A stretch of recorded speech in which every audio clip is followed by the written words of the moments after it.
Cinema വിവാദം നമ്മുടെ നാട്ടിൽ നിൽക്കുന്നത് Janaki versus state of Kerala. ആ സിനിമയിൽ ഇന്ന് അതിൻ്റെ ഒരു പ്രദർശനാനുമതിയുമായി ബന്ധപ്പെട്ട് നമുക്കറിയാം അത് കോടതിയിൽ ഈ കേസ് നിലനിൽക്കുകയാണ്. ഹൈക്കോടതി ഇന്ന് ഈ സിനിമ കാണുന്നുണ്ട്. രാവിലെ 10 മണിക്ക് കൊച്ചി പാലാരിവട്ടത്തിൽ ലാൽ മീഡിയയിലെ സ്റ്റുഡിയോയിലാണ് പ്രത്യേക പ്രദർശനം. ജസ്റ്റിസ് എൻ നഗരേഷിനൊപ്പം ഹർജിക്കാരായ നിർമ്മാണ കമ്പനിയുടെയും കേന്ദ്ര സെൻസർ ബോർഡിൻ്റെയും പ്രതിനിധികളും ഉണ്ടാകും. അരുൺ കൊടുങ്ങൂരാണ് വിവരങ്ങളുമായി ചേരുന്നത് കൊച്ചിയിൽ നിന്ന്. അരുൺ, ഇന്ന് പ്രത്യേക പ്രദർശനമാണ് ഹൈക്കോടതിക്ക് വേണ്ടി, വിവരങ്ങൾ എന്താണ്?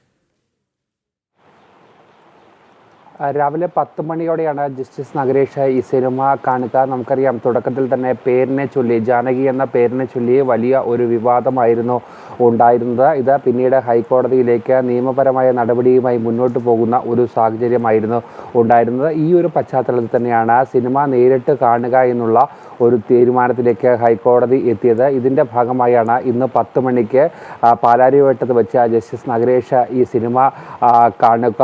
അതിലേറ്റവും പ്രധാനമായി എടുത്തു പറയേണ്ടത്, ഹർജിക്കാർ ഉന്നയിക്കുന്ന ആരോപണങ്ങൾ ഈ പേര് മാറ്റാൻ നിലവിൽ സാഹചര്യമില്ല എന്നുള്ള ഒരു കാര്യമാണ് ഇവർ മുന്നോട്ട് വെക്കുന്നത്. ജാനകി എന്ന പേരിന് ഏതെങ്കിലും തരത്തിലുള്ള ബുദ്ധിമുട്ടുണ്ടോ എന്നുള്ള, അല്ലെങ്കിൽ പേരിടുന്നത് കൊണ്ട് ഏതെങ്കിലും തരത്തിലുള്ള ബുദ്ധിമുട്ടുണ്ടോ എന്ന് നേരത്തെ തന്നെ ഹൈക്കോടതി ചോദിച്ചിരുന്നു. അതുകൊണ്ട് തന്നെയാണ് കേന്ദ്ര സെൻസർ ബോർഡിൻ്റെ കൂടി നിർദ്ദേശം പരിഗണിച്ചു കൊണ്ടുവരുന്നു ഈ ഏറ്റവും ഒടുവിൽ സിനിമ കണ്ടതിന് ശേഷം മാത്രം ഈ കേസ് പരിഗണിക്കുക എന്നുള്ള ഒരു നിലപാടിലേക്ക് രംഗത്ത് എത്തുകയും ചെയ്തിരുന്നത്. കഴിഞ്ഞ ഈ മാസം പകുതിയോടെ തന്നെ ഈ സിനിമയുടെ പ്രദർശനത്തിന് വേണ്ടി ഉള്ള നടപടിക്രമങ്ങളൊക്കെ ആയിരുന്നു പൂർത്തീകരിച്ചിരുന്നത്. കഴിഞ്ഞ മാസം ആയിരുന്നു ഈ സിനിമ പ്രദർശിപ്പിക്കേണ്ടിയിരിക്കുന്നത്.